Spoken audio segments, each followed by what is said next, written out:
بسم اللہ والسلام علی رسول اللہ۔ ایک سوال ہے ہمارے دارالفتاء میں یہ آ رہا ہے کہ کیا 20 رکعت تراویح کا ثبوت نبی پاک علیہ السلام سے بھی ثابت ہے؟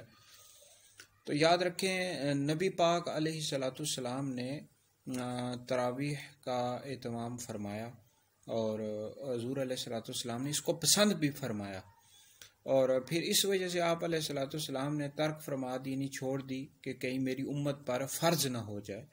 اور اسی وجہ سے ارشاد فرمایا، بخاری شریف میں روایت موجود ہے کہ جو رمضان شریف میں ایمان اور ثواب کو طلب کرنے کی غرض سے قیام کرے، اس کی راتوں میں، رمضان کی راتوں میں قیام کرے، تو اس کے اگلے پچھلے گناہ بخش دیے جائیں گے۔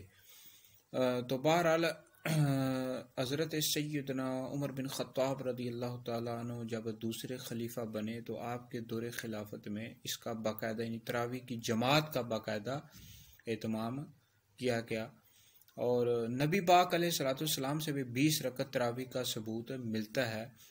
سنن کبریٰ میں روایت موجود ہے، اس طرح مصنف ابن ابی شیبہ موجود ہے۔ حضرت سیدنا عبداللہ ابن عباس رضی اللہ تعالیٰ عنہ سے روایت ہے، نبی پاک علیہ السلام جماعت کے بغیر 20 رکعت ادا کیا کرتے تھے، یعنی وطر کے علاوہ۔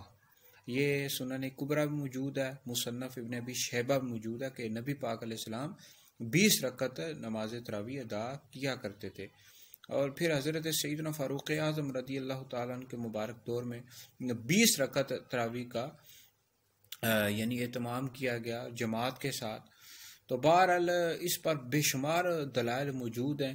تو بہرحال 20 رکعت تراویح ادا کرنا سنت موقدہ ہے، اور یہ جو 8 رکعت ادا کرتے ہیں، 8 رکعت نہیں ہے، 8 رکعت نہیں ہے، 20 رکعت نماز تراویح ہیں، اور اس کا یعنی اس پر بے شمار دلائل موجود ہیں فتاوی شامی میں اور دیگر کتابوں میں۔ تو بہرحال 20 رکعت نماز تراویح ادا کرنا یہ سنت موقدہ ہے۔